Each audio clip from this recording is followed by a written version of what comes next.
পিরিতের বেড়া লিচুর বাগানে, কে দিল পিরিতের বেড়া লিচুর বাগান। আমি অনেক লাকি যে আমি মানে আমার প্রথম সিনেমাতে একে তো মেগাস্টার শাকিব খানকে পেয়েছি, এরপরে রায়হান রাফিকে পেয়েছি ডিরেক্টর হিসাবে, এবং সেই সাথে দুটো খুবই সুন্দর এবং দুটো একদমই ভিন্ন গান পেয়েছি, যেটা আসলে আমার কাছে মনে হয় যে মানে আমি খুবই লাকি ফিল করি যে এত মানে মানে এত সুন্দর দুটো ডিফারেন্ট গান আমি পেয়েছি।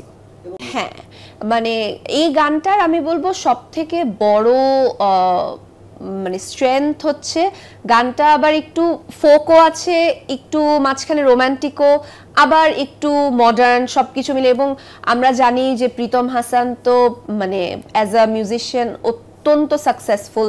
উনি ও লাগে উড়াধুরা দুর্দান্ত করেছে, চাঁদ মামা দুর্দান্ত করেছে।